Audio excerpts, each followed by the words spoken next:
देखो इस पोर्शन में अपने सारे साइंटिस्ट भी कवर हो जाएंगे और अपना जो इंट्रोडक्शन वाला पार्ट है चैप्टर का वो भी अपना कवर हो जाएगा। ठीक है, देखो सबसे पहले फर्स्ट सेल किसने डिस्कवर्ड की? रॉबर्ट हुक ने। नेक्स्ट है फर्स्ट लाइव सेल किसने? Anton von Leeuwenhoek. ठीक है, यहां पे डिफरेंस समझना, फर्स्ट सेल का अगर क्वेश्चन आए तो रॉबर्ट हुक आंसर जाएगा और फर्स्ट लाइव यानी पहली जिंदा सेल तो आंसर क्या जाएगा? Anton von Leeuwenhoek. ठीक है, और नेक्स्ट है न्यूक्लियस की डिस्कवरी किसने की? रॉबर्ट ब्राउन ने। ठीक है, अब यहां पे दो साइंटिस्ट आते हैं, शेल्डन एंड शॉन। ठीक है, शेल्डन एंड शॉन। अब एनसीईआरटी में बिल्कुल क्लियरली लिखा हुआ है कि जो शेल्डन था वो एक बॉटनिस्ट था और जो शॉन था वो जूलॉजिस्ट था। ठीक है, यहां पे फर्क समझना, शेल्डन बॉटनिस्ट, शॉन जूलॉजिस्ट। ठीक है, अब नेक्स्ट देखो, शेल्डन एंड शॉन ने मिलके क्या किया था? सेल थ्योरी दी थी। ठीक है, इन्होंने मिलके क्या दी थी? सेल थ्योरी दी थी और इन्होंने अपनी सेल थ्योरी में क्या बताया कि हर लिविंग ऑर्गेनिज्म सेल से मिलके बना है। ठीक है, इन्होंने सेल थ्योरी में क्या बताया कि हर लिविंग ऑर्गेनिज्म सेल्स से मिलके बना है। ठीक है, पर इनकी थ्योरी में एक दिक्कत थी कि इन्होंने ये तो बता दिया कि हर ऑर्गेनिज्म सेल से मिलके बना है, बट ये नहीं बता पाए कि जो सेल है वो बनती कैसे है, मतलब आई कहां से सेल। ठीक है, अब आगे इसमें बात करेंगे जहां पे ये बातें अपनी क्लियर हो जाएंगी। देखो एक यहां पे है सेल थ्योरी, सेल थ्योरी दी शेल्डन प्लस शॉन दोनों ने। अब एनसीईआरटी में साफ साफ लिखा हुआ है कि जो सेल हाइपोथेसिस दिया वो किसने दिया? खाली शॉन, अकेले शॉन ने। ठीक है, नेक्स्ट है देखो, इन्होंने क्या दी? सेल थ्योरी दी, तो इन्होंने ये तो बता दिया कि हर ऑर्गेनिज्म सेल से मिलके बना है, बट ये नहीं बता पाए कि ये सेल जो है वो आती कैसे है। तो इसकी इंप्रूवमेंट की किसने? रुडोल्फ विर्चो ने। रुडोल्फ विर्चो ने क्या दिया? ओमनीज सेलुला ए सेलुला। ठीक है, इसका क्या मतलब है कि जो सेल हैं वो प्री एग्जिस्टिंग सेल से बनती है। ठीक है, मतलब नई सेल बनेंगी वो पुरानी सेल से ही बनेंगी, है ना, डिवाइड करके ही तो बनती है। तो इसने ये बताया इसमें। ठीक है, इसने क्या किया? सेल थ्योरी को मॉडिफाइड कर दिया रुडोल्फ विर्चो ने। बिल्कुल क्लियर है। ठीक है, अब जो इस चैप्टर में क्या कौन से साइंटिस्ट आते हैं? Singer and Nicolson. इन्होंने क्या किया? फ्लूइड मोज़ेक मॉडल दिया था, ये हम आगे भी कर लेंगे, प्लाज्मा मेम्ब्रेन ने। नेक्स्ट क्या? कैमिलो गोल्जी, नाम से ही पता लग रहा है गोल्जी मतलब इसने गोल्जी बॉडी की डिस्कवरी की। जॉर्ज पैलेट ने राइबोसोम की डिस्कवरी की। बिल्कुल क्लियर है। ठीक है, अब हम चलते हैं आगे अपने मेन चैप्टर की तरफ। ठीक है, चैप्टर का नाम क्या है? सेल। तो हमें क्या पढ़ना है? हमें सेल के बारे में पढ़ना है। ठीक है, तो ये एक तरीके से लगा लो, ये डाटा लगा लो या फैक्चुअल लगा लो, ये एनसीईआरटी में अपना पूरा दिया हुआ है। ठीक है, कि स्मॉलेस्ट सेल कौन सी है? माइकोप्लाज्मा, जिसका साइज एनसीईआरटी में दिया हुआ है 0.3 माइक्रोमीटर। और लार्जेस्ट सेल कौन सी है? ओस्ट्रिक एग, है ना, शतुरमुर्ग का अंडा। और लॉन्गेस्ट सेल कौन सी है? Nerve cell, nerve cell. ठीक है, और सेल का, बैक्टीरिया की सेल का साइज एनसीईआरटी में दिया हुआ है 3 to 5 माइक्रोमीटर। याद रखेंगे, माइकोप्लाज्मा का 0.3 माइक्रोमीटर, बैक्टीरियल सेल का कितना लेंथ दी हुई है? बैक्टीरिया की सेल की लेंथ दी हुई है 3 to 5 माइक्रोमीटर। और ह्यूमन आरबीसी की सेल की जो लेंथ है या साइज बोल लो कितना दिया हुआ है? 7 माइक्रोमीटर। ठीक है, और एक लाइन एनसीईआरटी में लिखी हुई है कि जो सेल की शेप होती है ना वो अलग अलग होती है। क्यों होती है? क्योंकि उनके फंक्शन डिफरेंट है ना। फॉर एग्जांपल कोई सेल है, मान लो अब्जॉर्प्शन कर रही है तो उसकी अब्जॉर्प्शन के अकॉर्डिंग उसकी शेप हो जाएगी। कोई सेल है जो सिक्रीशन कर रही है तो सिक्रीशन के बेस पे उसकी सेल क्या है? मॉडिफाई होती रहेगी। तो इस तरीके से है ना, जैसा उसका फंक्शन है उसी तरीके से उसकी शेप हो जाती है। बिल्कुल क्लियर है, बिल्कुल इतनी बातें क्लियर है। ठीक है, अब देखो सेल में अगर न्यूक्लियर मेम्ब्रेन प्रेजेंट हो तो क्या हो जाएगी? यूकैरियोटिक सेल हो जाएगी। और सेल में अगर न्यूक्लियर मेम्ब्रेन अब्सेंट हो तो वो कैसी सेल हो जाएगी? प्रोकैरियोटिक सेल हो जाएगी। ठीक है, अब हमने 5 किंगडम किए थे, 5 किंगडम बायोलॉजिकल क्लासिफिकेशन में। देखो किंगडम मोनेरा जो होता है वो कहां पे आएगा? प्रोकैरियोटिक सेल में आएगा। और बाकी के जो किंगडम बचे, फंजाई, प्रोटेस्टा, एनिमल, प्लांट्स, वो सब किस में आ जाएंगे? यूकैरियोटिक सेल में आ जाएंगे। ठीक है, तो हम क्या करेंगे इस चैप्टर में, है ना, इस वीडियो में, ये पार्ट 1 है वीडियो, इसमें हम कंप्लीट करेंगे अपनी प्रोकैरियोटिक सेल। और जो नेक्स्ट वीडियो अपलोड होगी उसमें हम करेंगे पार्ट 2 में यूकैरियोटिक सेल। अब देखो प्रोकैरियोट्स में हमने बात की, क्या आता है? किंगडम मोनेरा आता है ना। और मोनेरा किंगडम में क्या होता है? बैक्टीरिया होते हैं, ब्लू ग्रीन एल्गी होते हैं, माइकोप्लाज्मा होते हैं और पीपीएलओ क्या है? Pleuro pneumonia like organism. ठीक है, ये सब मोनेरे में आता है, कॉमन सेंस की बात है। ठीक है, अब नेक्स्ट है, इसमें शेप दी हुई है बैक्टीरिया कौन सी शेप होती है? कोकस स्फेरिकल होती है, vibrio coma shape, bacillus road like और स्पाइरलम स्पाइरल होती है। बिल्कुल क्लियर है, ठीक है। अब देखो प्रोकैरियोटिक सेल में न्यूक्लियर मेम्ब्रेन जो है वो अब्सेंट होती है, ये बात हम ऑलरेडी कर चुके हैं, ठीक है। अब हमें कॉमन सेंस की बात पता है कि न्यूक्लियस के अंदर क्या प्रेजेंट होता है, जेनेटिक मटेरियल होता है। तो सिंपल सी बात है, अगर जेनेटिक मटेरियल के बाहर न्यूक्लियर मेम्ब्रेन अब्सेंट हो तो वो कैसा हो जाएगा, नेकेड हो जाएगा ना। कोई मेम्ब्रेन ही नहीं है तो कैसा हो गया, जेनेटिक मटेरियल नेकेड हो गया, ठीक है। बिल्कुल क्लियर है। अब देखो हमने बात की कि न्यूक्लियस के अंदर जेनेटिक मटेरियल प्रेजेंट होता है, जेनेटिक मटेरियल बोलो डीएनए प्रेजेंट होता है, ठीक है। जेनेटिक या जीनोमिक डीएनए न्यूक्लियस के अंदर प्रेजेंट है। बट बैक्टीरिया में इसके अलावा जीनोमिक डीएनए के अलावा भी साइटोप्लाज्म में क्या प्रेजेंट होता है, एक और डीएनए प्रेजेंट होता है जिसको क्या बोलते हैं, प्लाज्मिड बोलते हैं। अब प्लाज्मिड के बारे में क्या क्या बातें याद रखनी है कि प्लाज्मिड जो है वो स्मॉल होता है, सर्कुलर डीएनए है, नेक्ड डीएनए है, और ये क्या है, कुछ फिनोटिपिक कैरेक्टर प्रोवाइड करता है। जैसे एनसीईआरटी में साफ साफ लिखा हुआ है, जैसे कि रेजिस्टेंस टू एंटीबायोटिक्स, ठीक है। देखो जीनोमिक डीएनए के अलावा बैक्टीरिया में और भी डीएनए प्रेजेंट होता है जिसको हम प्लाज्मिड बोलते हैं। अब प्लाज्मिड कैसा होता है, स्मॉल होता है, सर्कुलर डीएनए है, नेक्ड डीएनए है, और ये कुछ फिनोटिपिक कैरेक्टर प्रोवाइड कराता है, जैसे कि एग्जांपल दिया हुआ है एनसीईआरटी में, रेजिस्टेंस टू एंटीबायोटिक्स, ठीक है। अब नेक्स्ट हम बात करने वाले हैं बैक्टीरिया के सेल एनवेलप के बारे में, ठीक है। देखो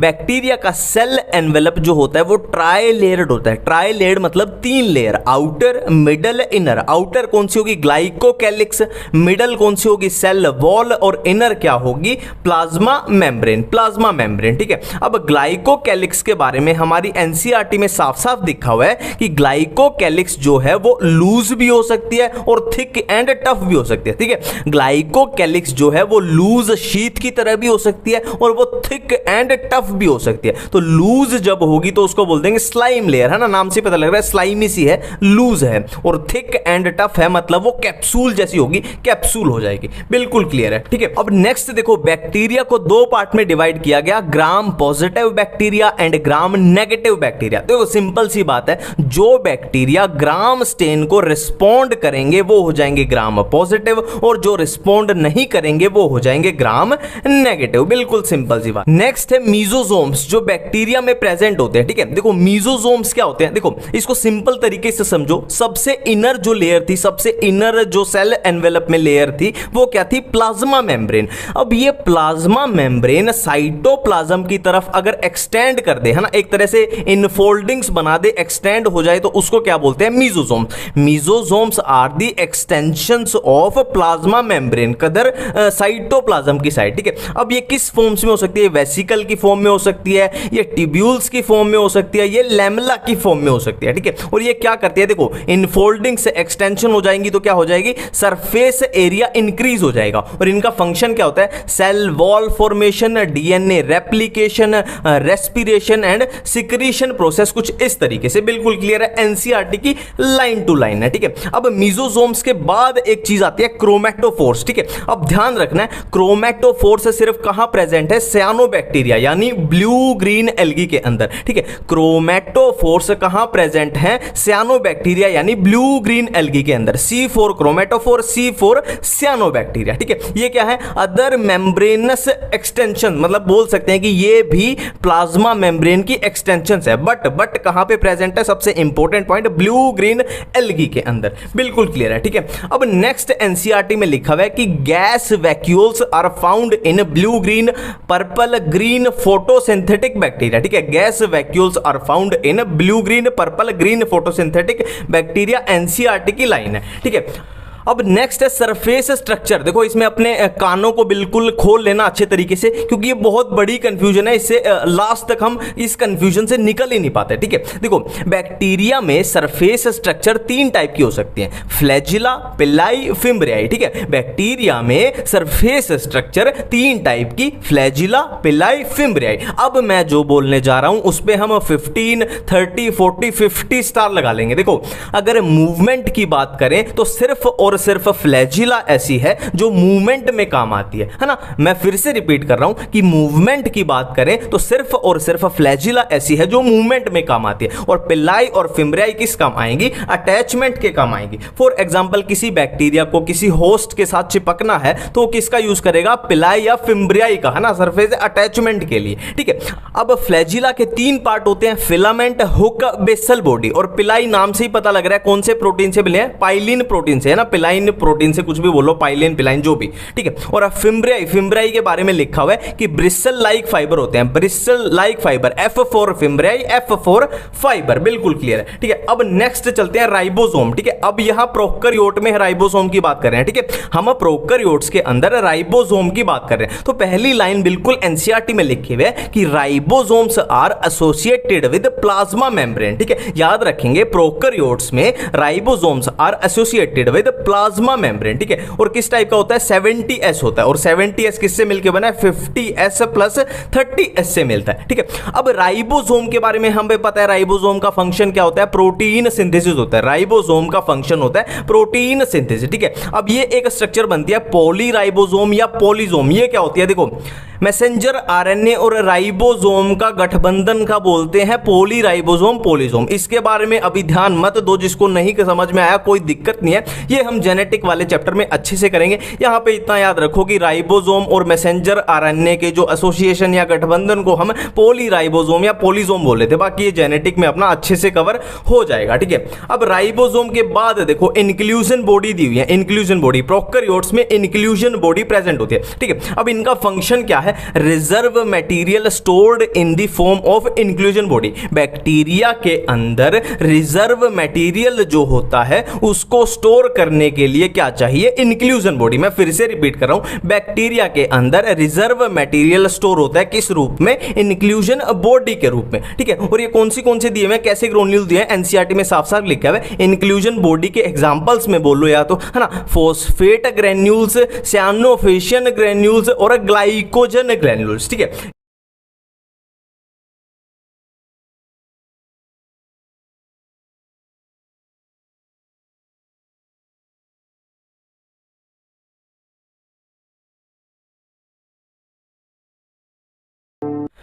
सबसे पहले अपनी एक बेसिक कंफ्यूजन से निकल लेते हैं ताकि हमको ये चीज बार बार परेशान ना करे। ठीक है, देखो नॉन मेम्ब्रेन बाउंड स्ट्रक्चर कौन सी है? मतलब ऐसी स्ट्रक्चर जिनके बाहर मेम्ब्रेन अब्सेंट होती है। कौन सी है? राइबोसोम है, सेंट्रियोल है, न्यूक्लियोलस एंड इंक्लूजन बॉडी। अब इनको छोड़ के जो भी सेल में स्ट्रक्चर बची, ऑर्गेनेली बची, सभी की सभी मेम्ब्रेन बाउंड है। और ये कैसी है? Non membrane bound. Ribosome, centriole, nucleolus, inclusion body. ठीक है, पूरे तरीके से एनसीईआरटी के फ्लो में चलेंगे। ठीक है, तो सबसे पहले हम क्या करने वाले हैं? Cell membrane, cell membrane. ठीक है, तो एनसीईआरटी में साफ साफ लिखा हुआ है कि हमने human red blood cell, human red blood cell की स्टडी की है, और हम उसी की सेल मेम्ब्रेन को एक तरीके से, एक बोल सकते हैं, एक मॉडल के तरीके से यूज कर रहे हैं। ठीक है, तो सेल मेम्ब्रेन में क्या क्या होता है? एनसीईआरटी में साफ साफ लिखा हुआ है कि सेल मेम्ब्रेन में प्रोटीन्स होते हैं, और सेल मेम्ब्रेन में लिपिड्स होते हैं, और लिपिड्स भी कौन से?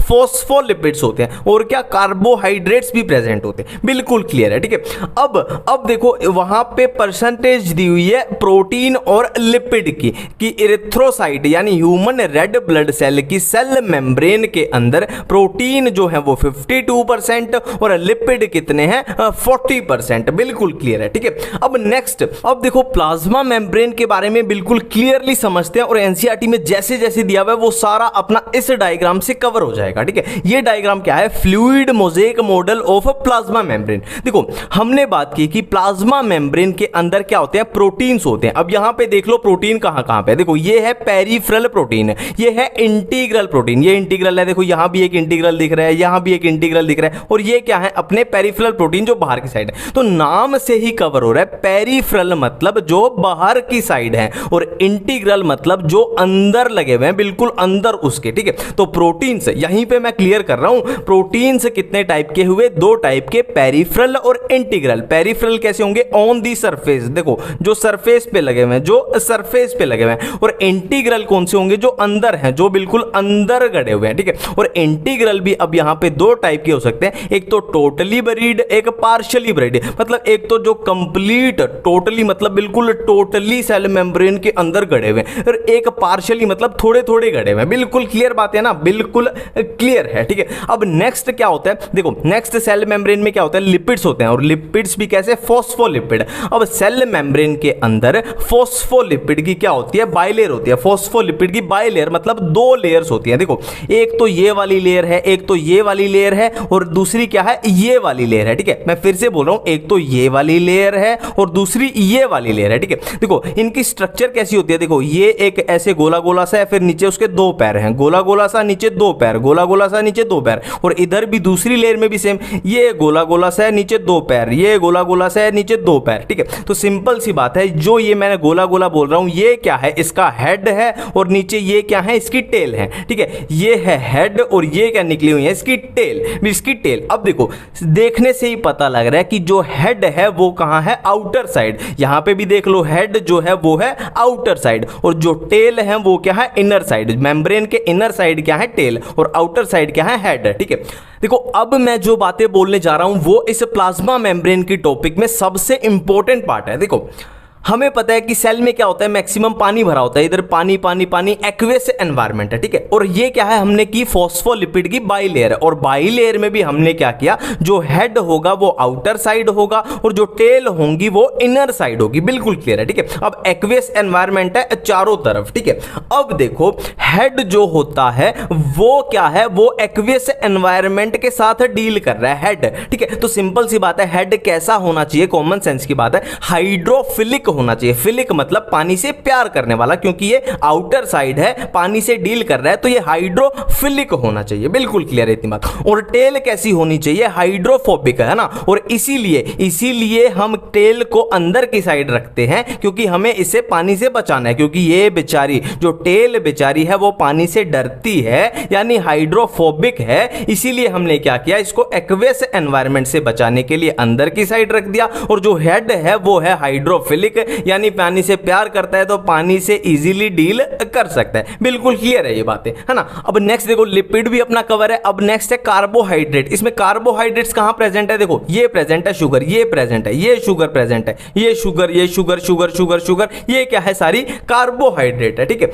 अब नेक्स्ट है फ्लूइड मोज़ेक मॉडल। देखो वैसे हम फ्लूइड मोज़ेक मॉडल ऑलरेडी कर चुके हैं, है ना, ऐसा कुछ बचा नहीं है, बस सिंपल सी कॉमन सेंस की बातें हैं। देखो फ्लूइड मोज़ेक मॉडल किसने दिया, सिंगर एंड निकोलसन ने। कब दिया, 1972 में दिया। नेक्स्ट है quasi fluid nature of lipid enable lateral movement of protein. इस लाइन को समझते हैं। देखो ये हमने क्या किया, इसमें क्या है, ये लिपिड की लेयर है, ये सारा क्या है, लिपिड की लेयर है। और लिपिड का नेचर क्या बताया हुआ है, क्वासी फ्लूइड। क्वासी फ्लूइड का मतलब होता है कि सेमी फ्लूइड बोल लो या पार्शियली फ्लूइड बोल लो, है ना। ये जो लिपिड की बाइलेयर है ये कैसी है, फ्लूइड है, फ्लूइड है। अब इस फ्लूइड का फायदा क्या होगा, इस फ्लूइड होने का फायदा क्या होगा कि जो इसमें प्रोटीन्स लगे हुए हैं, ये प्रोटीन्स लगे हुए हैं, ये इस फ्लूइड में मूवमेंट कर सकते हैं। देखो अगर ये लिपिड की मेम्ब्रेन, ये लिपिड की बाइलेयर क्या पूरी सॉलिड हो जाए, तो ये प्रोटीन क्या है, यहां पे मूवमेंट नहीं कर पाएंगे। पर ये अगर फ्लूइड है, थोड़ी फ्लूइडिक है, क्वासी फ्लूइड यानी थोड़ी थोड़ी फ्लूइड है, तो ये प्रोटीन क्या है, इसमें मूवमेंट कर सकते हैं, मूवमेंट कर सकते हैं, ठीक है। और यहां पे इस टर्म को फ्लूइडिटी, एक टर्म यूज की है, फ्लूइडिटी।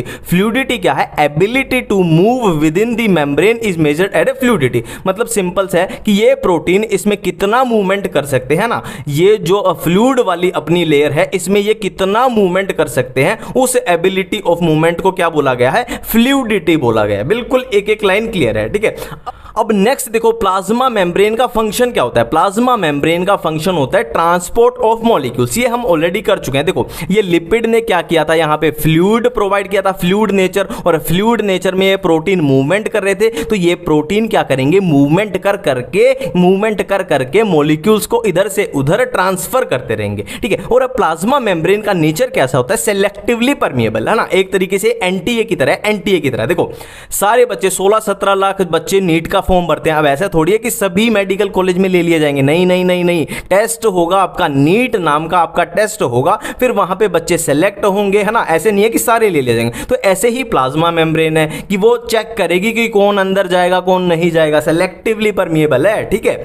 नेक्स्ट फिर है कि ट्रांसपोर्ट जो ये है दो टाइप की हो सकती है, पैसिव ट्रांसपोर्ट, एक्टिव ट्रांसपोर्ट। अब बिल्कुल नाम से ही कवर हो रहा है, पैसिव मतलब जहां पे एनर्जी का यूज नहीं होगा, और एक्टिव ट्रांसपोर्ट मतलब एनर्जी का यूज होगा। तो ये तो बिल्कुल कॉमन सेंस की बात है कि जो न्यूट्रल मॉलिक्यूल्स हैं वो पैसिव मतलब बिना एनर्जी के खर्चे से इधर से उधर जाएंगे, और पोलर मॉलिक्यूल्स है, चार्ज मॉलिक्यूल है, वो एक्टिव ट्रांसपोर्ट में आ जाएंगे, ठीक है। न्यूट्रल, जैसे इसका एग्जांपल डिफ्यूजन लगा लो। डिफ्यूजन में क्या होता है, कोई चीज हाई कंसंट्रेशन से लो कंसंट्रेशन की तरफ जाए तो वो डिफ्यूजन में आ जाता है, ठीक है। और यहां पे एक बात की गई है, ऑस्मोसिस क्या होता है, movement of water bye diffusion. Movement of water bye diffusion क्या होता है, ऑस्मोसिस, ये सबको पता ही होगा। और एक्टिव में मतलब एनर्जी का यूज होगा या कैरियर प्रोटीन का यूज होगा, पोलर मॉलिक्यूल का ना, पोलर मॉलिक्यूल का। और कैसे, देखो यहां पे हाई कंसंट्रेशन से लो कंसंट्रेशन की तरफ जाना किसी चीज का, ये बहुत ही नॉर्मल बात है, ये डिफ्यूजन में होता है, इसमें कोई एनर्जी का खर्चा नहीं होता। बट अगर कोई चीज हमें लो कंसंट्रेशन से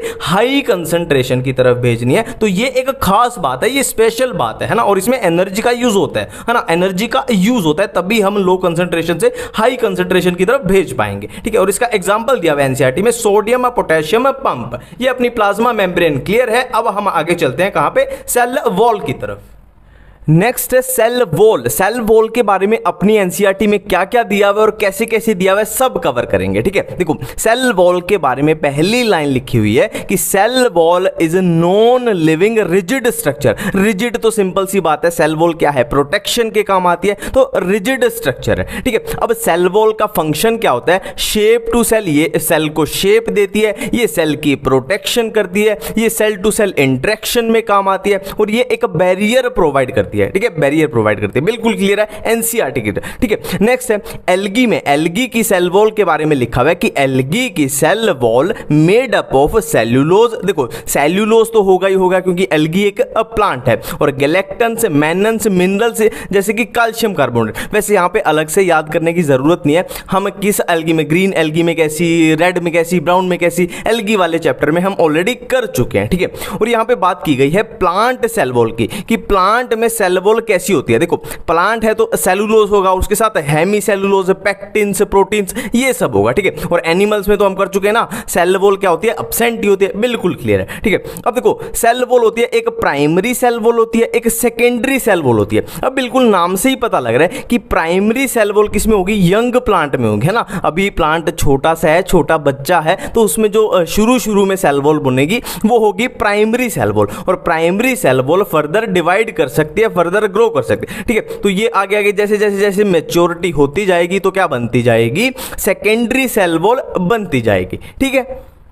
अब देखो अपने सेल वॉल के ही टॉपिक में ये आता है मिडल लैमेला और ये प्लाज्मोडेस्माटा, एनसीईआरटी में दिया हुआ है, ठीक है। अब इसको कैसे समझे, देखो ये मैंने बहुत सारी सेल ड्रॉ की हैं, ये एक सेल, ये एक सेल, ये एक सेल, ये एक सेल, ये एक सेल, ठीक है, बहुत सारी सेल्स हैं। अब सेल के बाहर क्या होगा, सेल वॉल होगी, सेल वॉल होगी, सेल वॉल होगी। ये ब्लैक कलर में जो दिख रही है ये क्या है, सेल वॉल है, ठीक है। अब देखो ये बहुत सारी सेल मान लो यहाँ पे ऐसे पड़ी हैं, तो ये आपस में चिपकी सी कैसे रहती है ना, अपनी बॉडी में जहां भी सेल्स हैं बहुत सारी, तो आपस में चिपकी सी रहती है ना, उनके बीच में एक क्या होता है, एक गोंद होता है। जैसे ये रेड कलर का है ना, ये एक तरीके से गोंद है, एक ग्लू है। और ये क्या होता है, मिडल लैमेला, है ना। मिडल लैमेला क्या करता है, सेल्स को आपस में चिपकाने का काम करता है, ठीक है। और एनसीईआरटी में साफ साफ लिखा है कि ये मिडल लैमेला किसका बना होता है, कैल्शियम पैक्टेट का बना होता है। मिडल लैमेला कैल्शियम पैक्टेट का बना होता है, ठीक है। मिडल लैमेला क्या करेगा, नेबरिंग सेल को आपस में चिपकाने का काम करेगा, बिल्कुल क्लियर, ठीक है।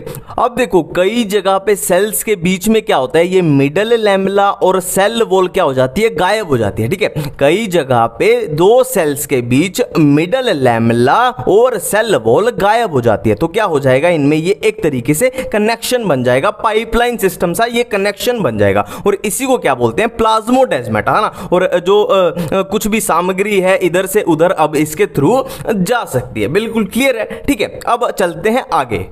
अब नेक्स्ट है एंडो मेम्ब्रेन सिस्टम। ठीक है, देखो इसको सिस्टम क्यों बोला गया, क्योंकि इसमें साफ साफ बताना चाहता है कि एंडो मेम्ब्रेन सिस्टम में जो भी सेल ऑर्गेनेलीज आएंगी उनका जो फंक्शन होता है वो कोऑर्डिनेटेड होता है। कोऑर्डिनेटेड मतलब एक दूसरे से इनके फंक्शन का लेना देना होता है। ठीक है, और एंडो मेम्ब्रेन सिस्टम में क्या क्या आएगा, endoplasmic reticulum, Golgi complex, lysosomes and vacuoles. ठीक है, मैं फिर से रिपीट कर रहा हूं, इनको एंडो मेम्ब्रेन सिस्टम क्यों बोला गया, क्योंकि इनके फंक्शन का एक दूसरे से कनेक्शन है, लेना देना है, ये एक कोऑर्डिनेटेड मैनर में काम करते हैं। ठीक है, इसलिए इनको बोला गया एंडो मेम्ब्रेन सिस्टम।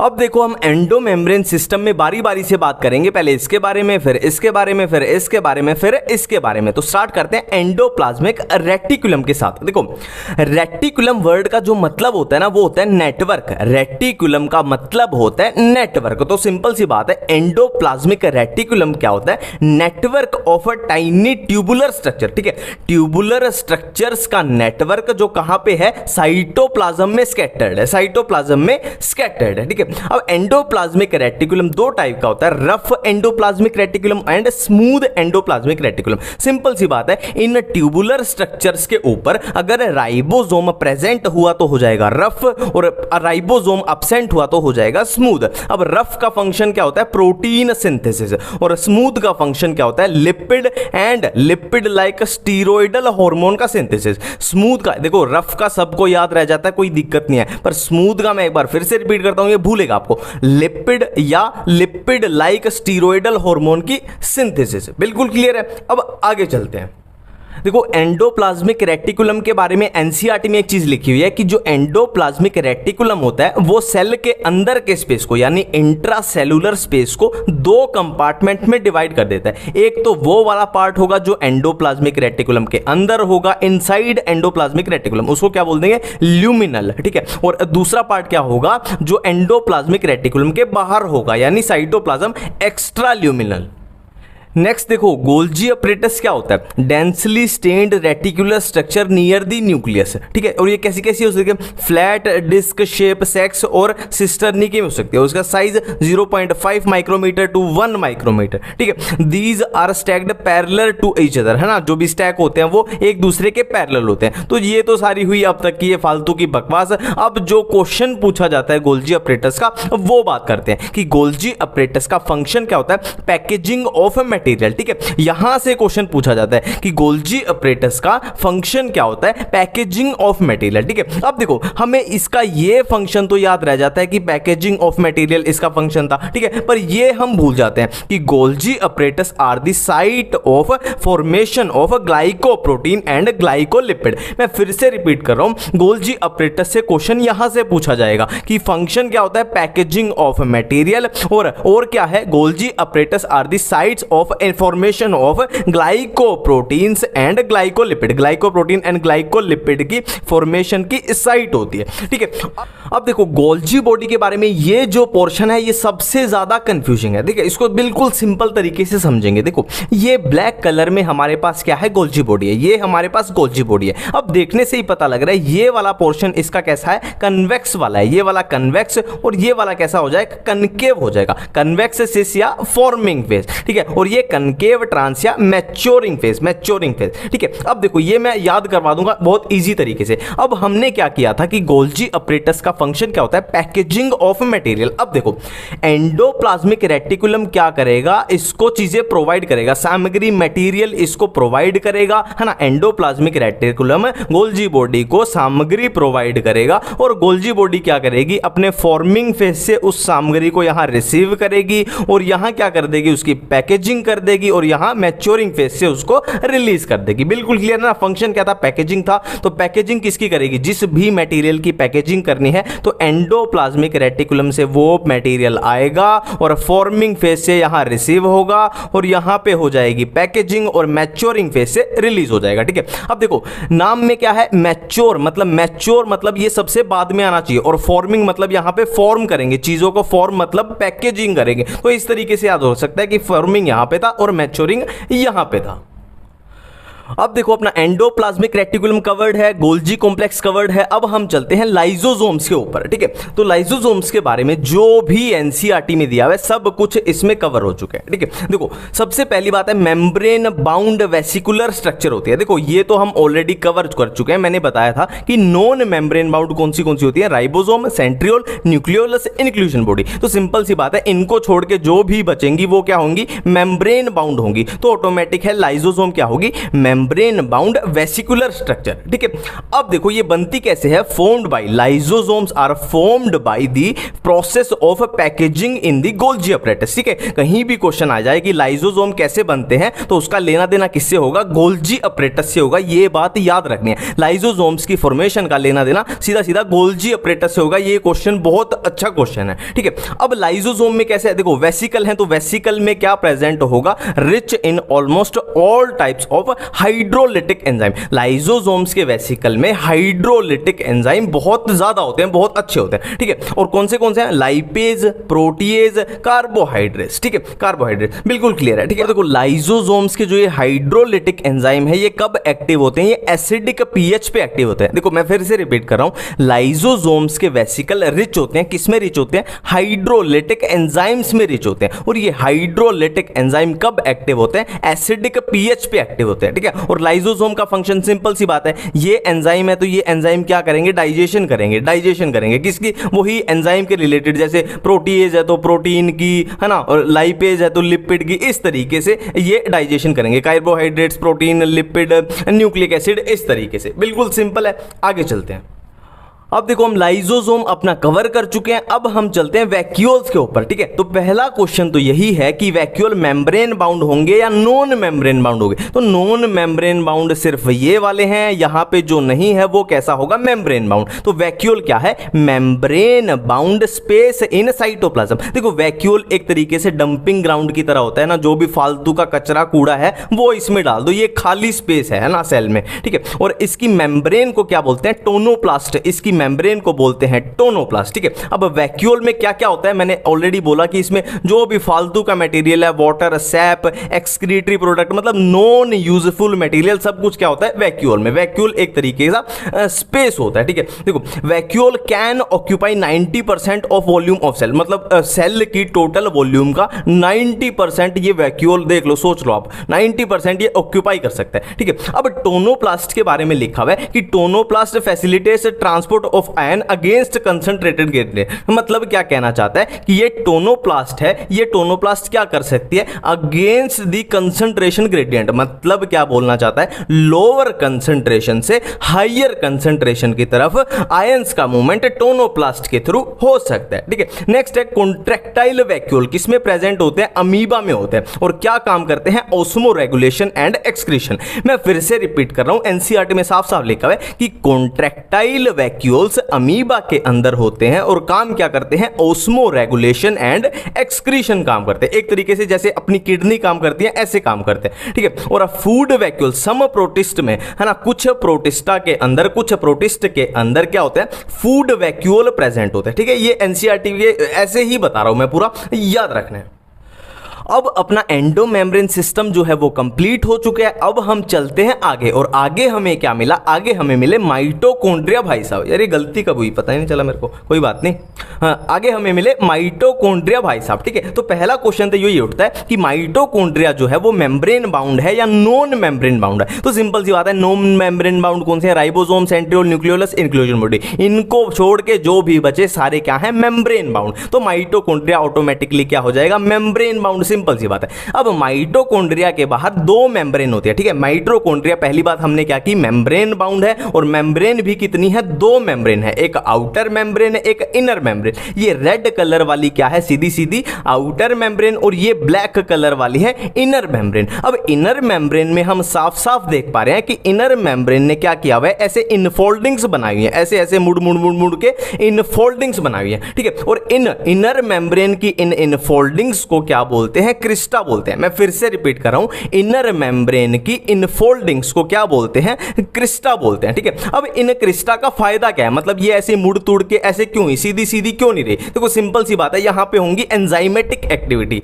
यहां पे होंगी एंजाइमेटिक एक्टिविटी, तो उन एक्टिविटीज के क्या लिए, उन एक्टिविटीज के लिए अच्छे से अच्छा, ज्यादा से ज्यादा क्या चाहिए? सरफेस एरिया चाहिए, सरफेस एरिया। तो ये भी बिल्कुल ऐसे रेड की तरह होती तो सरफेस एरिया कम होता, तो इसने सरफेस एरिया इंक्रीज करने के लिए ऐसे इनफोल्डिंग्स बना दी कि ज्यादा से ज्यादा अच्छी एंजाइमेटिक रिएक्शन हो पाए, ठीक है। बिल्कुल क्लियर है ना? बिल्कुल अभी तक क्लियर है। और ये इनर मेम्ब्रेन के अंदर जो ये स्पेस बचा, ये ब्लू ब्लू ब्लू ब्लू अंदर जो है, ये क्या पड़ा है? ये है मैट्रिक्स। ये अंदर वाला क्या है? ये है मैट्रिक्स। बिल्कुल क्लियर है इतनी बातें?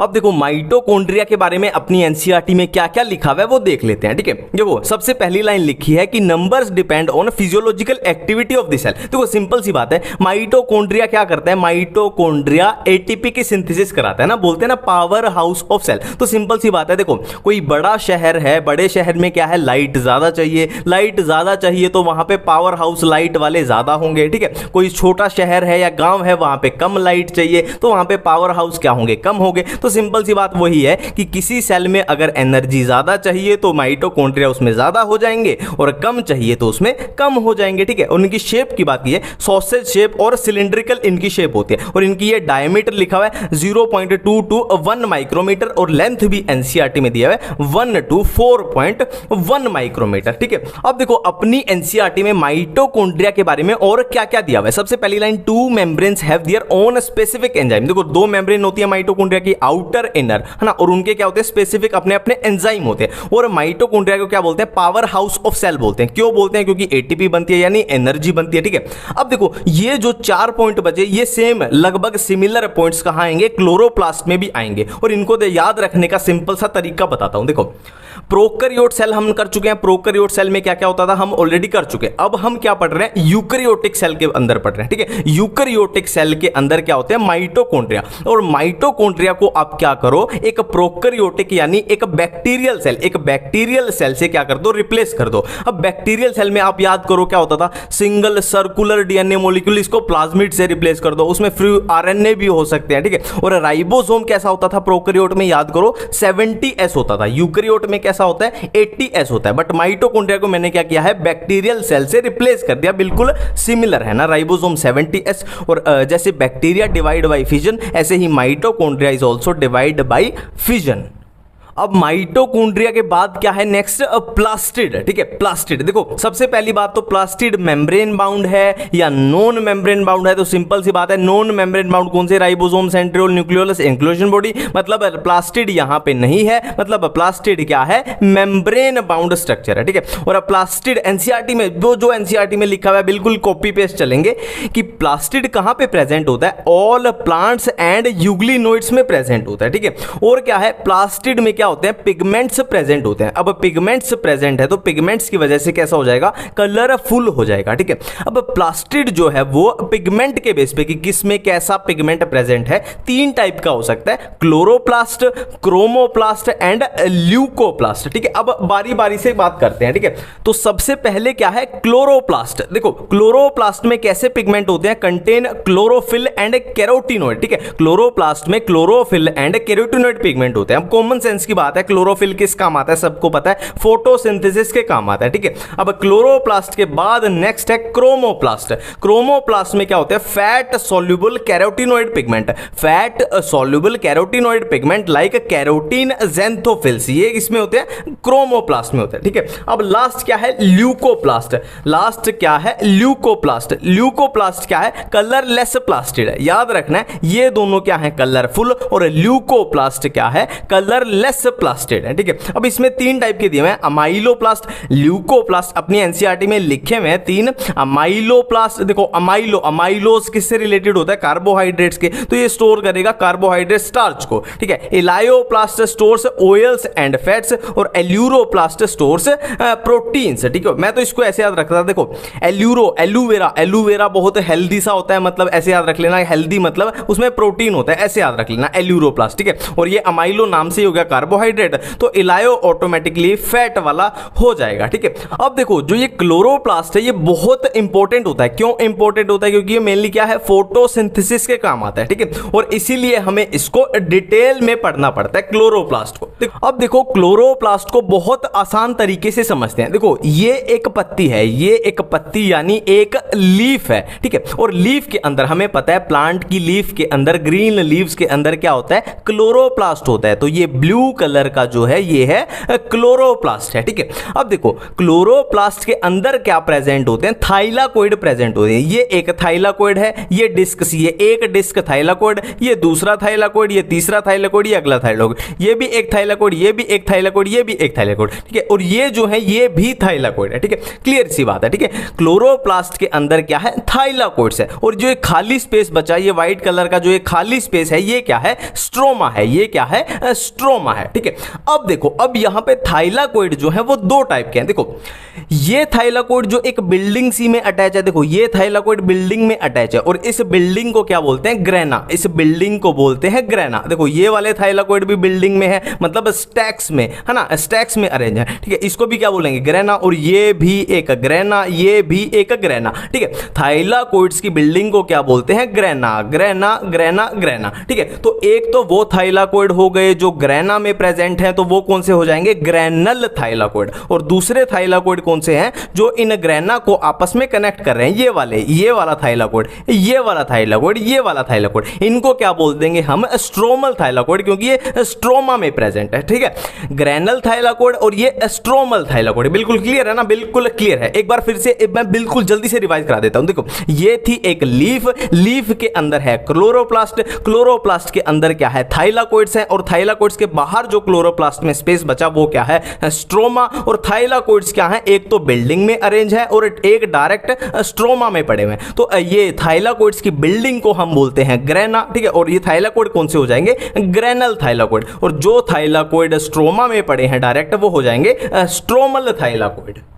अब देखते हैं क्लोरोप्लास्ट के बारे में अपनी एनसीईआरटी में और क्या क्या दिया हुआ है। देखो chloroplast are found in mesophyll cells of leaf. ठीक है, और क्लोरोप्लास्ट की शेप बताइए, लेंस शेप हो सकती है, ओवल हो सकती है, स्फेरिकल, डिस्कॉइड, रिबन शेप हो सकती है। ठीक है, और इसकी लेंथ कितनी, 5 to 10 माइक्रोमीटर, विड्थ कितनी, 2 to 4 माइक्रोमीटर। और इसका नंबर भी वेरी कर सकता है। कैलेमोडोमोनास में कितना होता है, 1 पर सेल। ठीक है, एक सेल में एक, और ग्रीन एल्गी में कितना, 20 से 40 पर सेल हो सकता है। ठीक है, और क्लोरोप्लास्ट क्या है, हमने किया था मेम्ब्रेन बाउंड है, और कैसी है, डबल मेम्ब्रेन। इसमें भी डबल मेम्ब्रेन होती है, एक आउटर मेम्ब्रेन, एक इनर मेम्ब्रेन। और आउटर मेम्ब्रेन जो होती है वो मोर परमिएबल होती है, इनर मेम्ब्रेन लेस परमिएबल। देखो सिंपल सी बात है, जो इनर मेम्ब्रेन होगी वो ज्यादा सेंसिटिव या ज्यादा प्रोटेक्टिव लगा लो, तो वो लेस परमिएबल है। ठीक है, और ये वाली चीजें जो हमने उसमें किया था, माइटोकॉन्ड्रिया में किया था, मैंने क्या बोला था कि इन जगह पे ये इन चीजों में क्या करो, माइटोकॉन्ड्रिया और क्लोरोप्लास्ट को एक प्रोकैरियोटिक सेल या एक बैक्टीरियल सेल से रिप्लेस कर दो। कि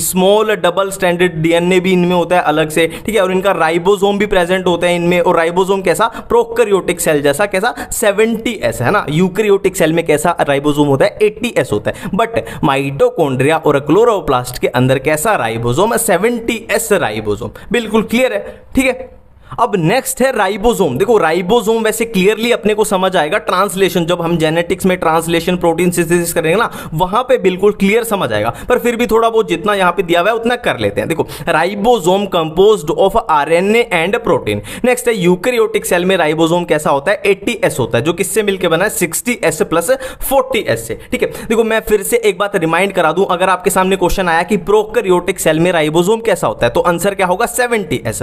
आपके सामने क्वेश्चन आया माइटोकॉन्ड्रिया में राइबोसोम कैसा होता है, तो आंसर क्या होगा, 70S। आपके सामने क्वेश्चन आया कि क्लोरोप्लास्ट में राइबोसोम कैसा होता है, तो आंसर होगा 70S। आपके सामने क्वेश्चन आया कि राइबोसोम यूकैरियोटिक सेल में कैसा होता है, तो आंसर होगा 80S। बिल्कुल एक एक बात क्लियर है। ठीक है, अब यहां पे S है, ये S है, ये S, ये क्या है, देखो S क्या होता है, स्वेडबर्ग यूनिट होती है। सिंपली क्या होता है, ये सेडिमेंटेशन कोफिशिएंट होता है। और सिंपल करके इसको और सिंपल करके देखें तो S क्या होता है, ये इसकी डेंसिटी, राइबोसोम की डेंसिटी और साइज के बारे में बताता है। देखो इसको ऐसे याद रख लेना, S फॉर स्वेडबर्ग याद आ जाएगा, और S फॉर सेडिमेंटेशन कोफिशिएंट ये भी याद आ गया है ना। और क्या बताता है, इसकी डेंसिटी और साइज के बारे में ये बताता है। नेक्स्ट अपना टॉपिक है साइटोस्केलेटन। देखो ये एनसीईआरटी में लिखा हुआ है इसलिए इसको पूरा जल्दी जल्दी पढ़ लेते हैं, पर यहां पे कुछ भी समझने की कोशिश मत करना क्योंकि आगे जाके अपना पूरा बिल्कुल क्लियरली समझ आ जाएगा, ठीक है। देखो साइटोस्केलेटन क्या होता है, देखो साइटो मतलब सेल, स्केलेटन मतलब स्केलेटन। जैसे अपना स्केलेटन क्या है, हड्डियों से, बोन से मिलकर बना, ऐसे ही सेल का भी स्केलेटन होता है। किससे मिलकर बनता है, filamentous proteinaceous structure, microtubule, microfilament, intermediate filament in cytoplasm. और इसका फंक्शन क्या होता है, mechanical support, motility, maintenance of cell. मैं फिर से बोल रहा हूं, इसको जल्दी जल्दी पढ़ लिया, यहां पे समझने की कोशिश मत करो, टेंशन मत लो। अब समझने वाला पार्ट हमारा शुरू होता है अब, है ना। पूरी एक एक चीज बिल्कुल कवर होगी। देखो साइटोस्केलेटन में सबसे पहले क्या है, cilia and flagella. Cilia and flagella, देखो सीलिया एंड फ्लैजिला क्या होते हैं, hair like outgrowth of cell membrane, ठीक है। Hair like outgrowth of cell membrane. First point यहां पे हिट पॉइंट है कि cilia and flagella cell membrane की आउटग्रोथ है, 5 स्टार लगा लो। नेक्स्ट है सीलिया और फ्लैजिला में डिफरेंस क्या है। देखो सीलिया क्या करेगी, मूवमेंट कॉज करेगी सराउंडिंग फ्लूइड का। फॉर एग्जांपल मान लो ब्रोंकियोल्स है, ब्रोंकियोल्स में अपना क्या होता है, म्यूकस होती है। तो ब्रोंकियोल्स में जो सीलिया प्रेजेंट होंगी वो म्यूकस को इधर से उधर डायरेक्ट करेंगी, उनकी मूवमेंट की, है ना, फ्लूइड की मूवमेंट की। और फ्लैजिला क्या है, फ्लैजिला सेल की मूवमेंट करेंगी, ठीक है। फर्क समझो, सीलिया क्या करेगी, सराउंडिंग फ्लूइड की मूवमेंट कराएगी, और फ्लैजिला जिस सेल पे प्रेजेंट है उस सेल की मूवमेंट कराएगी। बिल्कुल क्लियरली यहां पे फर्क समझना, ठीक है। और क्या एक लाइन है, देखो फ्लैजिला लिखने में देख लो, लंबा वर्ड है, सीलिया छोटा वर्ड है, तो फ्लैजिला लॉन्गर देन सीलिया, बिल्कुल क्लियर है, ठीक है। अब यहां पे एक लाइन लिखी है, हमने बैक्टीरिया में फ्लैजिला की थी, वो स्ट्रक्चरली बिल्कुल डिफरेंट होती है यूकैरियोट्स की फ्लैजिला की, है ना, बिल्कुल क्लियर है, ठीक है। अब यहां पे है बोथ सीलियम एंड फ्लैजिला, है ना, both cilium and flagellum emerge from the centriole like structure basal body. देखो सीलिया एंड फ्लैजिला दोनों ही कहां से इमर्ज होती हैं, बेसल बॉडी से इमर्ज होती है, ठीक है। सीलिया फ्लैजिला बिल्कुल क्लियर है। अब देखो ये सीलिया फ्लैजिला की स्ट्रक्चर कैसी होती है, देखो यहां पे 9+2 की अरेंजमेंट है, 9+2। 9+2 का मतलब क्या है, 9 हमारे पास डबलेट है। देखो डबलेट कैसे, 1 2, ये क्या है 1 2 डबलेट है, और ये पूरा क्या है 1 1 2 3 4 5 6 7 8 9। 9 हमारे पास क्या है, डबलेट है, और 2 क्या है हमारे पास सिंगलेट है। और सिंगलेट जो है, सिंगलेट माइक्रोट्यूब्यूल जो है वो सेंटर में प्रेजेंट है, ठीक है, सेंट्रल माइक्रोट्यूब्यूल। और ये वाले साइड वाले क्या हो जाएंगे अपने पास, पेरिफेरल माइक्रोट्यूब्यूल जो कि डबलेट है। 9+2 बिल्कुल क्लियर है, ठीक है। अब देखो यहां पे ये क्या प्रेजेंट है रेड कलर में, सेंट्रल शीथ। बिल्कुल भी याद नहीं करना, सेंटर में है तो सेंट्रल शीथ हो जाएगी, ठीक है, सेंट्रल शीथ। अब ये सेंट्रल शीथ पे ये क्या है, देखो डबलेट से सेंट्रल शीथ की तरफ जो स्पोक निकल रही है ये है रेडियल स्पोक। रेडियल तो पता है ना, जैसे सन रेज निकलती है ऐसे रेडियल स्पोक है, ठीक है। अब देखो ये 2 डबलेट है, ये एक डबलेट, ये दूसरा डबलेट, ये तीसरा डबलेट, ये चौथा डबलेट, ठीक है। अब ये डबलेट आपस में एक ब्रिज से कनेक्ट होते हैं, तो नाम से ही पता लग रहा है इंटर डबलेट ब्रिज, मतलब 2 डबलेट के बीच में जो ब्रिज होगा वो हो जाएगा इंटर डबलेट ब्रिज। इसमें कुछ भी नहीं है, ये डायग्राम देखने से ही अपने को सारा पूरा समझ आ जाएगा। अब नेक्स्ट है सेंट्रोजोम। ये सेंट्रोजोम क्या होता है, देखो ये क्या है, एक सेंट्रियोल है, सिलेंडर लाइक, ये क्या है सिलेंडर लाइक स्ट्रक्चर, एक सेंट्रियोल है, और ये दूसरी सेंट्रियोल है। और 2 सेंट्रियोल आपस में कैसी पोजीशन पे है, परपेंडिकुलर पोजीशन पे है, ठीक है। तो मैं फिर से एक बार बोलने जा रहा हूं कि 2 सेंट्रियोल जो कि सिलेंडर लाइक है आपस में परपेंडिकुलरली प्रेजेंट है, तो इन 2 सेंट्रियोल को मिला के क्या बोल देंगे, सेंट्रोजोम बोल देंगे। इनको मिला के क्या बोल देंगे, सेंट्रोजोम बोल देंगे। बिल्कुल क्लियर है इतनी बात। अब देखो सेंट्रियोल के बारे में जो भी, देखो हमने क्या बात की कि ये एक सेंट्रियोल है, ये दूसरा सेंट्रियोल है। अब हम एक सेंट्रियोल को देख रहे हैं ना, ये हमने क्या किया, देखो ये सिलेंडर लाइक एक सेंट्रियोल उठाई, और अब हम इसको ऐसे देख रहे हैं, इस तरीके से देख रहे हैं, ठीक है। तो इस तरीके से देखने पे हमें क्या मिला कि सेंट्रियोल में क्या है, 9 फिब्रिल्स, 9 फिब्रिल्स अटैच है। 9 फिब्रिल, देखो 1 फिब्रिल, 2 फिब्रिल, 3 4 5 6 7 8 9 फिब्रिल ऐसे लगी हुई है। और फिब्रिल किसकी बनी हुई है, ट्यूबुलिन प्रोटीन की बनी हुई है, किसकी बनी हुई है, ट्यूबुलिन प्रोटीन की, ठीक है, 9 फिब्रिल अटैच है, ठीक है। अब देखो सेंटर में क्या प्रेजेंट है, इसको बोल सकते हैं आप हब बोलते हैं, ठीक है, ये सेंट्रल पार्ट को क्या बोलते हैं, हब बोलते हैं, हब, ठीक है। अब देखो ये क्या है, तो सिंपल सी बात है, नाम से ही पता लग जाएगा, देखने से ही पता लग रहा है, ये क्या है, रेडियल स्पोक्स, ये क्या है, रेडियल स्पोक्स। तो हब यानी सेंट्रल पार्ट क्या है, फिब्रिल से अटैच है, किसके थ्रू, रेडियल स्पोक्स के थ्रू, रेडियल स्पोक्स के थ्रू, ठीक है। अब देखो यहां पे एक इंपॉर्टेंट बात की गई है कि ईच फिब्रिल क्या है, ट्रिपलेट है, तो देखने से ही पता लग रहा है, देखो ये क्या है, एक फिब्रिल है, ये दूसरी फिब्रिल है, तो एक फिब्रिल क्या है, ट्रिपलेट है, 1 2 3, ये भी ट्रिपलेट है, 1 2 3, 1 2 3, इतनी सी सिंपल सी बात है जो अपनी डायग्राम से ही कवर हो रही है, ठीक है। अब इसमें एक इंपॉर्टेंट सी लाइन लिखी हुई है कि centriole form the basal body of cilia और फ्लैजिला एंड स्पिंडल फाइबर, ठीक है। अब याद करो हमने क्या किया था, सीलिया और फ्लैजिला कहां से इमर्ज होती है, बेसल बॉडी से, तो बेसल बॉडी किसने बनाई, सेंट्रियोल से, जहां से क्या इमर्ज होंगी, सीलिया और फ्लैजिला। बिल्कुल क्लियर है, इतनी बात बिल्कुल क्लियर है। नेक्स्ट हम बात करने वाले हैं न्यूक्लियस के बारे में, ठीक है। देखो न्यूक्लियस के बारे में जो भी अपनी एनसीईआरटी में दिया हुआ है वो इस सिंपल से डायग्राम से पूरा हम कवर कर लेंगे, ठीक है। देखो पहला क्वेश्चन तो यही आता है कि न्यूक्लियस जो है वो मेम्ब्रेन बाउंड स्ट्रक्चर है या नॉन मेम्ब्रेन बाउंड है, तो सिंपल सी बात है, नॉन मेम्ब्रेन बाउंड हम कर चुके हैं, कौन सी ribosome, centriole, nucleolus, inclusion body, तो न्यूक्लियस कैसा हो जाएगा, मेम्ब्रेन बाउंड हो जाएगा, है ना। तो इतनी बात तो क्लियर है, न्यूक्लियस में मेम्ब्रेन प्रेजेंट होती है, और मेम्ब्रेन भी कितनी, 2 मेम्ब्रेन होती है, एक आउटर मेम्ब्रेन, ये आउटर मेम्ब्रेन, और एक इनर मेम्ब्रेन, ये इनर मेम्ब्रेन, ठीक है। अब 2 मेम्ब्रेन के बीच के स्पेस को क्या बोलते हैं, पेरी न्यूक्लियर स्पेस, ठीक है। आउटर मेम्ब्रेन, इनर मेम्ब्रेन और 2 मेम्ब्रेन के बीच के स्पेस को बोलेंगे पेरी न्यूक्लियर स्पेस, ठीक है। अब देखो कई जगह पे क्या होता है, आउटर मेम्ब्रेन और इनर मेम्ब्रेन आपस में फ्यूज कर जाती हैं, तो ये आपस में फ्यूज करेंगी तो ऑटोमेटिक कॉमन सेंस है, बीच में ये क्या बच जाएगा, एक पोर बच जाएगा, एक पोर, ठीक है, ये एक पोर बच जाएगा, ये क्या हो जाएगा, न्यूक्लियर पोर हो जाएगा, ठीक है।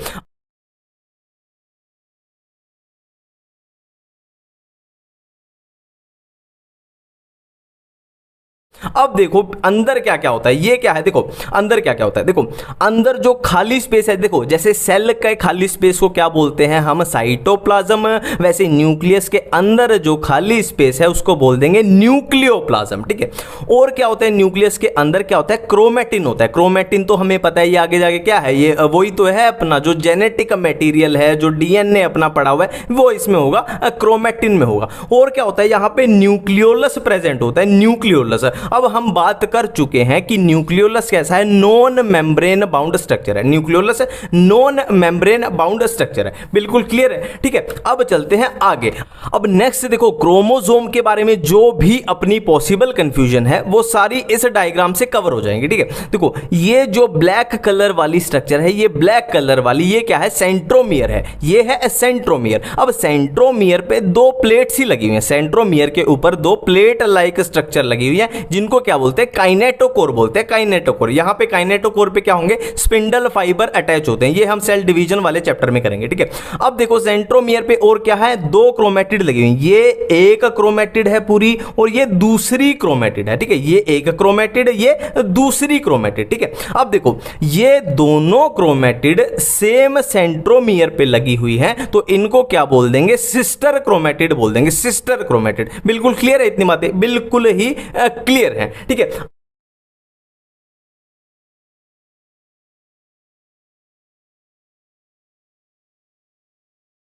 अब नेक्स्ट देखो सेंट्रोमियर, ये हमने किया था, ये क्या है, सेंट्रोमियर। अब सेंट्रोमियर की पोजीशन के बेस पे कि सेंट्रोमियर कहां पे प्रेजेंट होगा, इसके बेस पे हमने क्रोमोसोम को डिवाइड किया, मेटासेंट्रिक, सब मेटासेंट्रिक, एक्रोसेंट्रिक, टेलोसेंट्रिक, ठीक है।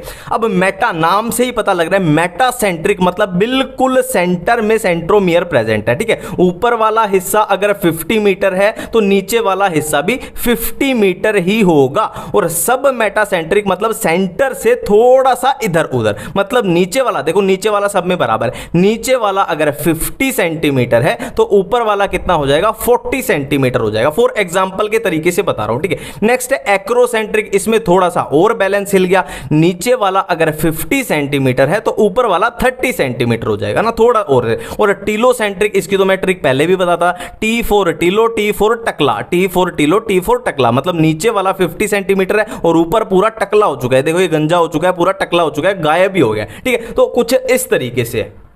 अब इस चैप्टर का लास्ट जो टॉपिक है वो है माइक्रो बॉडीज। अब नाम से ही पता लग रहा है, देखो माइक्रो मतलब माइन्यूट, छोटी सी, ठीक है।